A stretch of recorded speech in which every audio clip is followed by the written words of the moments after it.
네, 우리가 로마서 본문을 함께 읽었는데요. 이게 눈으로 따라오시면서 이게 무슨 내용인지 사실 잘 모르겠는 그런 느낌이 있죠. 이게 한글로 쓰여 있는데 우리가 한글을 읽은 건지 외국어를 읽은 건지 좀 어려운 부분이 있는데, 이 로마서 자체가 어떤 이 신학적인 중요한 이 교리적 내용들을 전하려고 하다 보니까 좀 딱딱한 부분이 있습니다. 그래서 물론 좀 이게 우리가 이해할 때 쉽게 들어오는 부분은 좀 없지만, 그래도 우리가 이 중요한 내용을 이 가운데 발견하면서 하나님의 은혜와 뜻을 우리 가운데 간직하시면 좋겠습니다. 우리가 많이 쓰는 단어 중에 하나, 정의라는 단어가 있습니다. 여러분은 정의라는 단어를 딱 들을 때 어떤 뜻이 생각나십니까? 보통 이 단어의 뜻을 이렇게 결정할 때, 정리할 때 정의라는 단어를 쓰기도 하고요. 그리고 불의하다라는 뜻의 반대인 의미로 우리는 정의라는 단어를 사용하기도 합니다. 그러니까 물론 더 많은 예도 있죠. 그런데 공통점은 뜻은 다른데 글자 자체는 똑같다는 거예요. 정의라는 단어입니다. 그래서 이것을 이용하면 이런 글자 장난도 가능합니다. 정의를 정의하면 뭐라고 정의 내릴 수 있는가? 그 정의는 모두가 정의하는 것인가 아니면 혼자만의 정의인가? 그러면 그것이 정의로 정의될 수 있는가? 네, 이렇게 얘기하면 사실 얘기하는 저도 지금 무슨 얘기 했는지를 잘 모르겠어요. 그러니까 헷갈리죠. 쉬운 단어도 마찬가지예요. 깊은 밤이 되면 밤을 먹을 것이니 맛이 깊은 밤이다. 그래서 오늘 밤은 단밤이다. 라고 하면 그 밤이 무슨 밤인지 사실 잘 이해가 안 됩니다. 사실 이런 단어들 보면 재밌죠? 근데 성경에도 비슷한 부분이 있는 것 같아요. 성경을 보다 보면요, 저는 아직도 알 듯 모를 듯한 단어가 있습니다. 물론 많지만요. 그 중에서도 빈번하게 접하면서도 또 잘 사용하면서도 직접 입으로 말하면서도 구체적으로 누군가가 그 단어가 무슨 뜻입니까? 라고 물어보면요, 사실 잘 모르겠어요. 또렷하게 말하기가 좀 곤란합니다. 이 단어 자체만 놓고 볼 때 거기서 뜻을 알 수 있는 게 아니라 문맥 가운데 놓고 봐야 그 의미가 드러나기 때문에 그런 부분이 있거든요. 마침 그 단어가 오늘 우리가 함께 읽은 본문 가운데 있습니다. 그게 21절이에요. 하나님의 한 의가 나타났다. 하나님의 한 의가 나타났다. 우리가 성경을 보다 보면 하나님의 의, 그분의 의, 이런 표현들을 많이 쓰거든요. 우리도 빈번하게 말하기도 합니다. 그러면 의가 뭘까요? 하나님의 의라고 할 때 그 의는 뭐냐? 우리가 이 단어를 딱 들을 때 정서적인 느낌은 있어요. 대충 어떤 느낌인지 이렇게 큰 이 울타리를 정해서 이런 느낌이야 라는 개념은 있는데, 그래서 그게 뭔데? 라고 물어보면 그냥 느낌이지 잘 모르겠어요. 교리책 같은 거 보면요, 물론 굵직하게 한두 가지의 어떤 의미로 이렇게 정리를 내리기는 하는데, 그것을 본문에다가 그대로 가지고 대입하면은 이게 또 그 본문에서는 맞지 않을 때가 종종 있습니다. 우리가 읽은 이 하나님의 의라는 이 부분이요, 영어 성경으로 보면요, 영어 성경에서는 정직, 정의, 공정, 이런 의미로 이렇게 그 의미로 단어를 써놨거든요. 그러면 그 뜻으로 문맥 가운데 넣어서 보면요, 이게 마치 이게 맞지 않는 퍼즐인데 강제로 힘으로 꽉 눌러가지고 끼워 집어넣는 것처럼 뭔가 뜻이 맞지가 않습니다. 우리 21절을 보시면요, 이제 율법 외에 하나님의 정직이 나타났다? 이게 좀 이상하잖아요. 율법 외에 하나님의 공정하심이 나타났다? 그것도 조금 이상해요. 아주 안 맞는 건 아닌 것 같은데 그렇다고 꼭 맞는 의미도 아닙니다. 그럼요, 우리는 이 하나님의 의가 과연 무슨 뜻인지 이 단어를 좀 살펴보려고 합니다. 왜냐하면 이 3장에서 나오는 핵심 단어거든요. 하나님의 의. 우리가 이 단어를 온전하게 이해하지 못하면 이 로마서 앞에서 나눴던 내용과 앞으로도 나눌 내용 가운데서도 좀 곤란한 상황들이 일어납니다. 그래서 이 중요한 단어, 하나님의 한 의, 이것이 무엇인지를 우리가 좀 또렷하게 한번 살펴보려고 합니다. 우리가 지금까지 나눴던 로마서 얘기를 조금 굵직하게 보면요, 한 가지의 중요한 골자가 있는데요. 그게 뭐냐면요, 유대인이든 헬라인이든 전부 다 죄인이라는 거예요. 모두가 죄인이다. 특히 우리 지난 시간에는 할례의 문제를 함께 나눴었잖아요. 유대인들은 율법을 의지하고 하나님을 자랑하고 또 할례를 몸에 받았다라는 것을 자부심으로 여기지만요. 그럼에도 바울은 뭐라고 얘기하죠? 외형적, 표면적 유대인이 아니다. 이면적 유대인이 유대인이다. 심지어 너희들이 몸에 받았다라고 자랑하는 그 할례도 실상은 우리의 마음에 받아야 되는 것이다. 그게 진짜 할례다라고 바울이 얘기합니다. 그러니까 마음에 받지 않는 것, 진정한 유대인의 개념 이런 것들은 다 내팽개치고서는 그저 외형적으로 우리가 율법 가졌고 할례도 받았으니까 그러니까 우리는 다 됐다라고 얘기한다면 그게 무슨 의미냐? 겉껍질만 붙잡고서는 그게 무슨 의미가 되겠냐? 이 얘기를 바울이 했던 거죠. 그러면서도 한편으로는요, 바울이 우리 3장 시작할 때 이런 얘기를 합니다. 물론 한편으로 유대인들이 다른 민족과 비해서 나은 부분, 특별한 부분, 특권이 있었던 것은 맞다. 그게 뭐냐면요, 율법을 맡았다는 거예요. 너희들이 하나님의 말씀을 가졌다. 그러니까 그들이 선택받은 민족으로서 하나님의 말씀을 받았다라는 사실 자체는 부인할 수 없다는 거예요. 하지만 동시에 우리가 기억해야 될 것은 뭐냐면요, 그 말씀과 율법을 가진 그들의 결론이 뭐였냐는 거예요. 특별한 백성 맞다, 좋아. 율법, 말씀도 가졌어. 근데 너희들의 결론은 뭐지? 안 됐다는 거예요. 그걸 갖고 특별했음에도 불구하고 안 됐다는 거예요.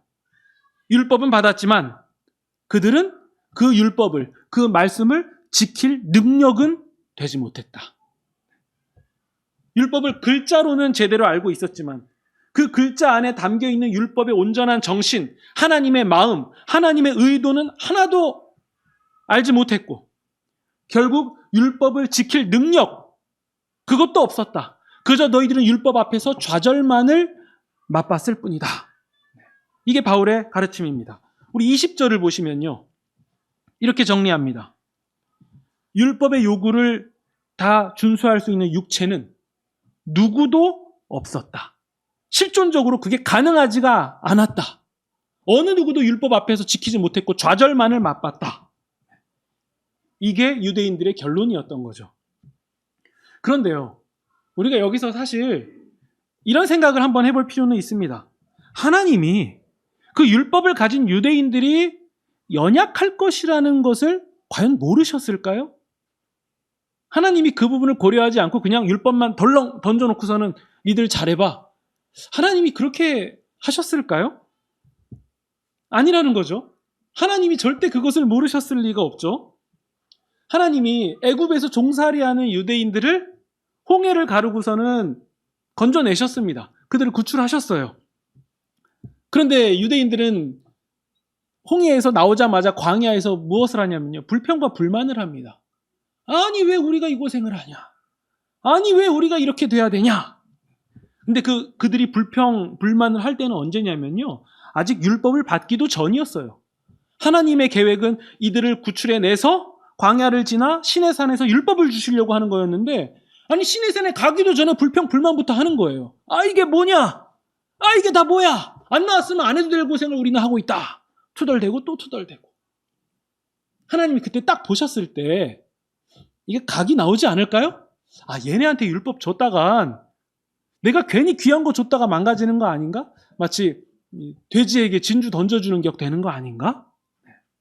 하나님이 그 계산이 안 되셨을까요? 아니에요. 하나님은 너무도 잘 알고 계셨어요. 그들의 수준과 한계 이런 것들을 다 계산하고 계셨습니다. 심지어요, 하나님이 친히 돌판에다가 율법을 새겨서 주셨는데 모세가 그 돌판을 가지고 내려오는 순간 뭘 봅니까? 이스라엘 백성이 우상 숭배하는 장면을 봐요. 금송아지를 만들어다가 우리를 애굽에서 건져내신 신이 바로 이 금송아지다라고 하면서 그거 섬기는 장면을 보는 거예요. 그래서 그 우상 숭배 때문에 하나님이 새겨주신 돌판이 깨지는 결과가 나타납니다. 그런데도 하나님은 조금 지나서 또 돌판에다가 율법을 새겨주세요. 그들이 우상 숭배하는 장면까지도 보셨는데 또 돌판에다가 하나님이 율법을 새겨서 주셨다는 거예요. 그러니까 하나님은 그들의 수준과 상태, 이런 것들을 너무도 잘 아시면서도 율법을 또 새겨주셨다는 거예요. 하지만 그들은 율법을 준수할 능력도 없었고 율법 앞에서 좌절만 하고 무너지는 그런 존재라는 거 하나님도 너무 잘 아셨습니다. 그런데요, 하나님이 그것을 잘 아셨기 때문에 동시에 함께 하신 게 있어요. 그게 뭐냐면요, 하나님이 그런 유대인들을, 그런 이스라엘 백성들을 또 찾아오셔서 그들과 언약을 맺으십니다. 그것도 그들이요, 언약이 뭔지도 모르고 언약을 우리가 지킬 수도 있는지, 이 동시에 둘이서 체결하면 서로 쌍방으로 그것을 이행할 수 있는지 그 능력도 안 되는데 하나님이 그걸 너무 잘 아셔서 하나님이 일방적으로 찾아오셔서 일방적으로 언약을 맺으세요. 나는 너희의 하나님 여호와다. 나는 너희에게 인자를 1000대까지 베풀 것이다. 나는 너희의 하나님이 되고 너희는 내 백성이 된다. 이런 언약들을 하나님이 계속 오셔서 일방적으로 계속 맺어주세요. 왜죠? 율법으로 그들이 온전하지 못하니까 그거 외에도 하나님이 또 오셔서 또 언약을 계속 맺으시면서 그들을 결코 포기하지 않으시는 거예요. 그러면서도 동시에 또 항상 이스라엘 백성은 하나님에 대하여 불성실함, 언약의 불이행, 이것을 계속해서 반복합니다. 그리고 하나님은 또 계속해서 찾아오셔서 또 계약하시고 그들을 향한 하나님의 사랑을 끝없이 보여주셨습니다. 이것을 신실하심이라고 우리는 표현하죠. 근데 여러분, 한편으로 하나님이 이렇게 하시는 게 이해가 되십니까? 아니, 이거 해주는 것도 한두 번이지 하나님이 계속 또 찾아오셔서 또 해주시고 또 해주시고 또 해주시고, 심지어 하나님 이렇게 얘기하세요. 너희는 내 백성이 아니다. 내 백성이 아니야. 근데 이렇게 말씀하시고 또 돌아서셔서 또 언약을 맺어주시고 또 말씀을 주시고 또 은혜를 베풀어 주시고 또 구원해 주시고. 여러분, 사사기만 봐도 그렇잖아요. 이스라엘의 패역, 하나님의 구원. 이스라엘의 패역, 하나님의 구원. 이게 계속 반복되는 게 또 사사기잖아요. 하나님이 끝없이 이것을 자꾸 해주세요. 이거 계산기 두들기면 타산 안 맞는 얘기잖아요. 하나님이 모르셨을까요? 아니에요.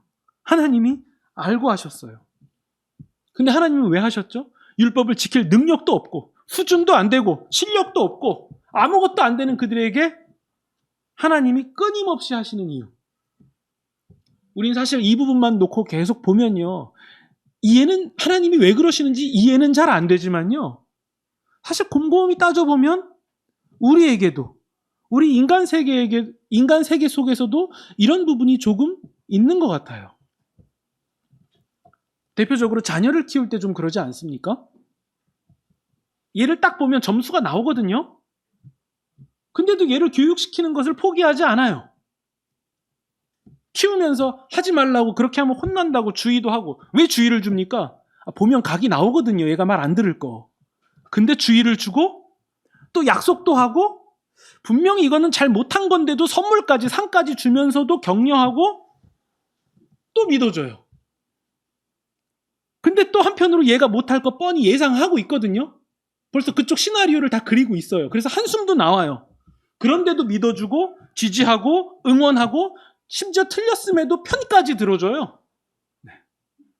왜 그러는 걸까요? 만약에요, 이게 사회생활이었다면, 밖에서 돈 버는 문제로 만났다면 그런 관계라면 얄짤없는데요. 바로 돌아설고 다 털어버리는데요. 왜 그런 계산과 다르게 계산할까요? 이거 좀 더 자세히 보면요, 오히려 부모가 끌려다니는 모양새예요. 부모가 더 강하지 않습니까? 부모가 더 고등한 존재잖아요. 근데 왜 끌려다니죠? 왜 상대적으로 더 낮은 존재에게 끌려다니고 끌려다니는 모양새가 자꾸만 나와야 됩니까? 왜 그것도 스스로 자처해서 그렇게 합니까?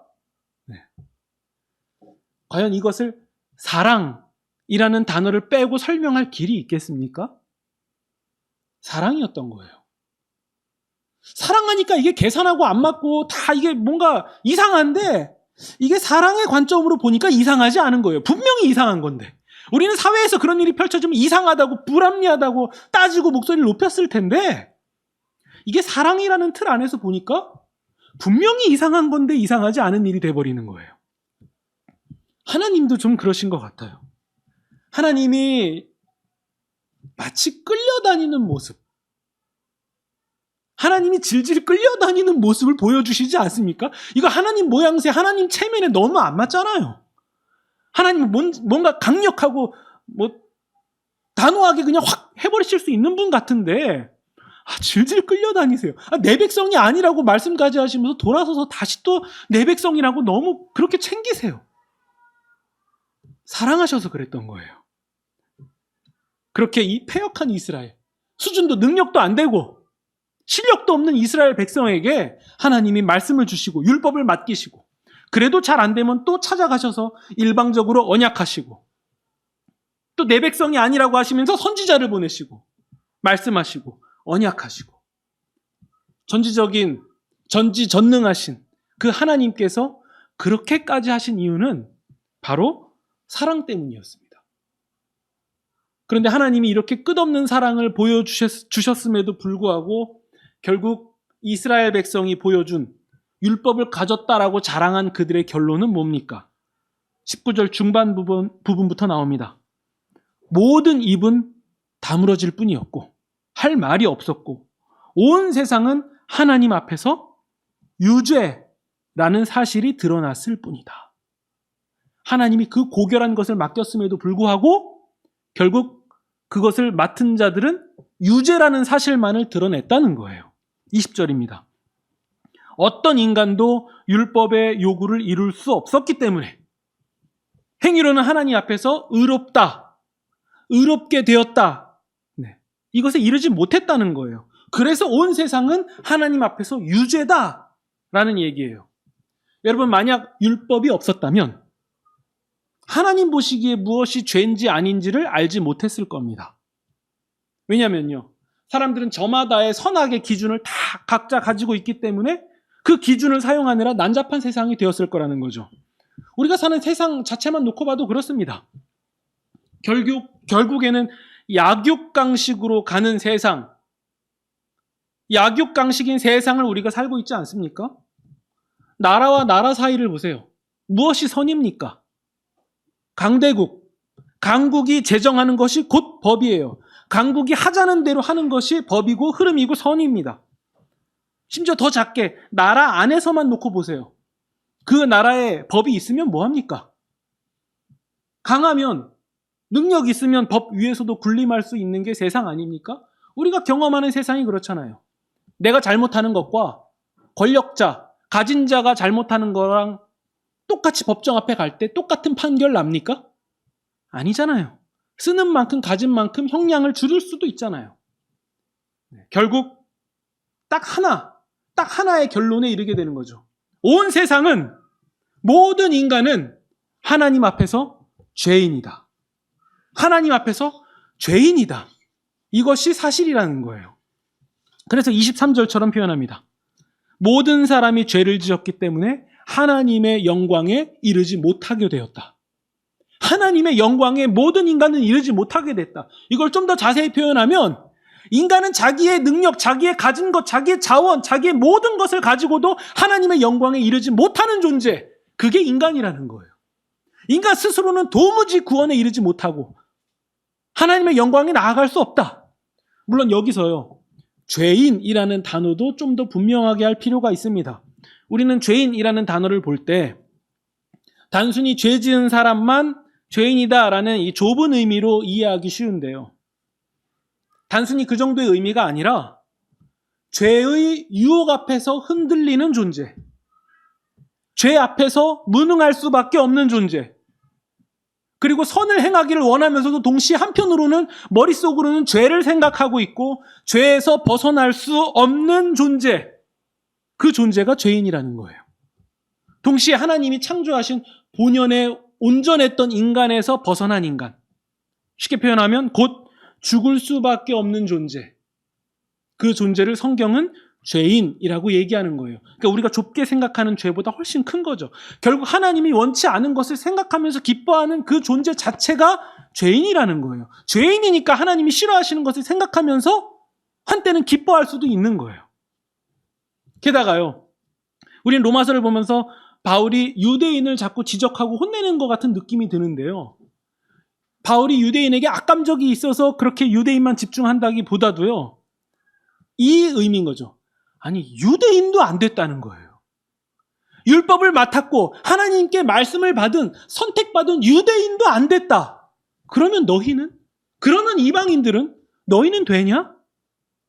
유대인마저도 안 됐다는 것은요, 모두가 안 됐다는 거고요. 그 모두는 하나님 앞에서 죄인이다. 바로 이 얘기가 이 본문 저변에 깔려 있는 거예요. 모두는 죄인이다. 율법이 주어져도 안 됐다. 그렇다면 결론은 이거죠. 율법으로 죄를 깨닫게 하는 정도로만 끝이 났다면, 결국에는 안 됐다면, 이제는 율법 외의 것, 율법이 아닌 것, 율법과 다른 것, 율법과 상관없는 것이 와야만 한다. 왜죠? 율법은 안 됐으니까요. 그 구절이 21절에 나옵니다. 율법 외에, 율법이 아닌, 율법과 다른, 율법과 상관없는 하나님의 한 의가 나타났다. 그럼 하나님의 의는 무엇이냐라고 물어볼 때 한 가지 뺄 수 있는 건 있죠. 율법의 것은 아니라는 거예요. 말씀, 율법, 할례 받는 거, 그 율법에 나온 계명 다 지켜가지고 행하는 그런 자랑하는 거, 그건 아니라는 거예요. 그것과 외로, 그것과 상관없는 하나의 의가 나타났다. 그 의는 일단 아무 차별이 없다. 유대인들이 자랑한 것처럼 우리는 유대인이고 너희는 이방인이야, 이런 차별 없다. 그런 거 아니다. 22절입니다. 곧 예수 그리스도에 대한 믿음으로 말미암아 모든 믿는 자에게 미치는 하나님의 의가 나타났다. 24절. 그리스도 예수님 안에서 이루어진 속량, 구원으로 말미암아 하나님의 은혜로 값없이 의롭다 하심을 얻게 되었다. 그렇다면 율법 외에 나타난 하나님의 의란 무엇입니까? 하나님의 사랑이에요. 곧 예수 그리스도. 그게 하나님의 나타난 한 의였던 거예요. 율법이 있든 없든 이방인이든 유대인이든 누구든 간에 모든 민족에게 차별 없이 주어지는 나타난 하나님의 한 의. 그것은 바로 예수 그리스도라는 거죠. 이제는 너희들이 율법을 자랑하는 거 끝났다라는 얘기예요. 예수님은 인간의 몸을 입고서는 이 땅 가운데 오셔서 인간의 모든 죄악에 대해서 화목제물이 되셨습니다. 그래서 결국 예수님이 이루신 것은 무엇입니까? 하나님과 인간 사이에 뒤틀렸던 관계가 다시 화목하게 된 거예요. 그래서 25절 첫 부분에 보면요, 이 예수를 하나님이 그의 피로써 믿음으로 말미암는 화목제물로 세우셨다. 죄인인 인간이 예수님으로 인하여서 결국 하나님과 화목하게 된 것, 이것이 바로 나타난 하나님의 의라는 거예요. 그러면 이 본문에서 하나님의 의가 무엇입니까? 라고 물어본다면 하나님과 인간이 화목하게 된 것, 그것이 하나님의 의입니다. 곧 예수 그리스도입니다. 이렇게 정리할 수 있는 거죠. 이것은요, 우리뿐만 아니라 예수님이 오시기 이전에 살았던 구약의 성도들도 마찬가지입니다. 우리 25절 뒷부분을 보면요, 하나님이 길이 참으시는 중에 전에 지은 죄를 간과하셨다라는 얘기가 나오죠. 이것은요, 구약 백성은 율법으로 온전하고 완벽하게 온전할 수 없었지만 그럼에도 하나님께서 그들의 죄를, 여전히 해결되지 않은 죄를 유예시켜 주셔서, 그래서 그런 온전하지 못한 그들도 하나님 앞에 설 수 있게 해주셨다, 이 뜻입니다. 그냥 하나님이 봐주셨다라는 단순한 그런 의미가 아니에요. 유예하셨다는 거죠. 율법으로 다 되지 않았던 그들의 연약함, 그들의 죄를 하나님이 유예해 주셔서 그들이 하나님 앞에 나올 수 있게 해주셨다. 그래서 율법의 행위로 볼 때는 여전히 죄인이지만 하나님이 그들을 유예해 주셔서 나올 수 있도록 허락해 주셨다. 결국 그렇게 유예받은 그들도 결국 최종 선언, 십자가 때문에 최종 선언이 나는 것이고, 그들도 십자가 때문에 무죄로 판결이 나게 되는 겁니다. 그러면 구약 성도들은 오실 예수님 때문에 무죄 선언이 난 것이고, 우리는 오신 예수님 때문에 무죄 선언이 난 것이고, 그래서 우리는 오실 예수님을 또 기다리게 되었다라고 정리할 수 있게 되는 겁니다. 그래서 구약 성도든 신약 성도, 우리까지 모든 하나님의 백성은, 성도는 예수 그리스도의 십자가로 무죄 판결이 나는 겁니다. 이 사실을 바울은 이 3장에서 힘있게 설명하고 나아가고 있는 거죠. 그래서 아담과 하와 이후로 뒤틀렸던 하나님과 인간 사이의 관계, 이것을 하나님께서 일방적으로 오셔서 하나님이 일방적으로 회복시키시는 모든 과정과 모든 결론, 하나님의 의지, 내가 너희를 구원하겠다, 이렇게까지 해서라도 내가 너희를 구원하겠다, 모양새가 나지 않아도 그렇게까지 내가 끌려다니는 모습을 보인다 할지라도 나는 너희를 구원하겠다라고 하시는 하나님의 선의지, 구원의지, 이것이 나타난 하나님의 의고, 이것이 결국 정점을 찍는 장소, 그것이 십자가였던 겁니다. 이것이 하나님의 의예요. 바울은 갈라디아서에서 이렇게 얘기합니다. 갈라디아서 3장 24절 우리 함께 찾아볼까요? 갈라디아서 3장 24절입니다. 네, 뒤로 넘어가시면 있습니다. 로마서, 고린도 전서, 고린도 후서, 그 다음 갈라디아서입니다. 갈라디아서 3장 24절입니다. 신약성경 305페이지 부분에 있습니다. 갈라디아서 3장 24절입니다. 갈라디아서 3장 24절입니다. 율법은 우리를 그리스도께로 인도하는 초등교사다. 그러니까 유모다, 이거예요. 율법의 역할이 뭐냐? 우리를 결국 그리스도께 인도하고 말았다는 거예요. 율법은 못하고 율법이 우리를 그리스도께로 인도했다. 25절. 그러나 믿음이 온 후로, 이제는 예수님이 오신 후로 우리가 초등교사 아래, 율법 아래 있지 않다. 갈라디아서 3장 26절입니다. 그리스도 예수 안에서 우리는 하나님의 아들이 되었다. 예수 그리스도로 옷 입었다. 3장 28절입니다. 너희는 유대인이나 헬라인이나 종이나 자유인이나 남자나 여자나 다 예수 그리스도 안에서 하나다. 너희는 하나다. 그래서 결론이 이렇게 가는 거예요. 예수님으로부터 의인이 된 우리, 율법으로는 도저히 되지 않았고 결국 율법은 차별했고 사람을 나눴고 구분지었고, 너희는 사마리아인, 너희는 이방 개들, 우리는 선민, 우리는 구원받아, 우리가 잘했어, 우리의 의야라고 자랑했던 모든 것을 박살내시고, 아니다, 믿음이 온 후로 예수 그리스도 안에서 유대인이든 이방인이든 남자든 여자든 종이든 자유인이든 모두 주 안에서 하나다. 어느 누구도 차별할 수 없다. 하나님과 인간이 회복되었다면 이제는 인간과 인간 사이가 회복되는 것, 이게 복음의 내용이다. 이거를 기억해라. 이것이 갈라디아서의 내용이고 로마서의 내용이었던 거예요. 그러면 예수 그리스도로 의롭다 하심을 여김받은 그 사람은 어떤 일을 합니까? 화평을 도모하는 사람이에요. 화해를 도모하는 사람이에요.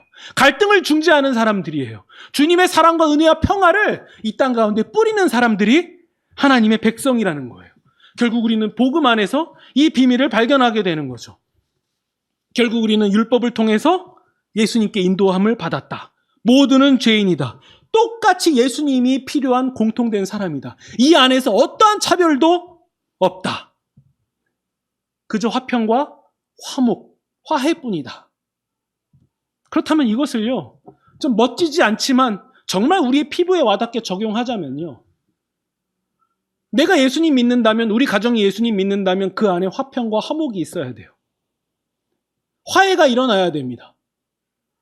믿지 않는 가정과 믿는 가정이 다른 것이 하나가 있다면, 우리는 주일날 교회 가는데요, 그건 외형이죠.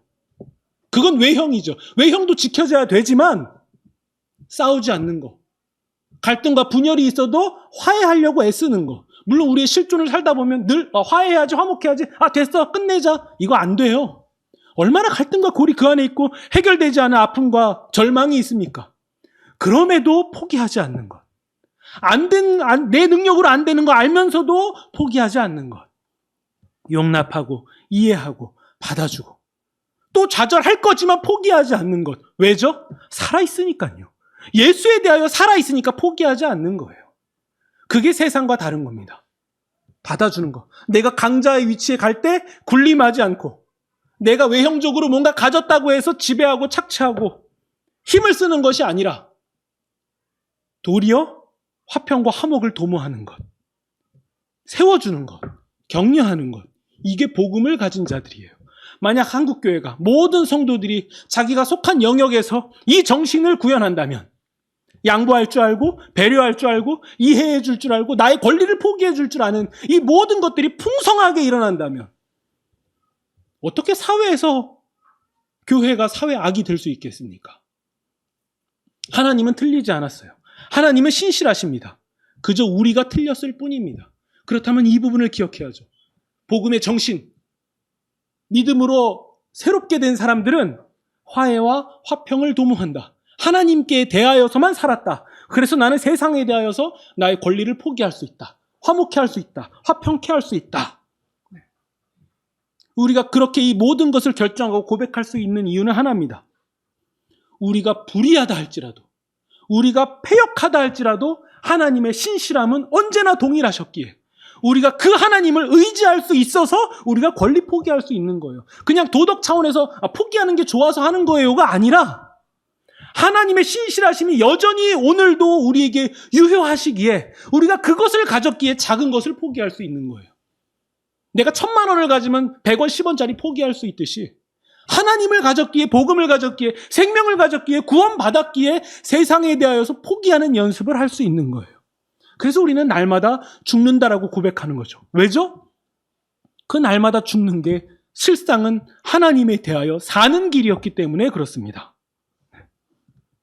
여전히 오늘도 지금 이 순간에도 우리를 구원하시고자 하시는 하나님의 의, 그것은 태초부터 지금까지 변함이 없었습니다.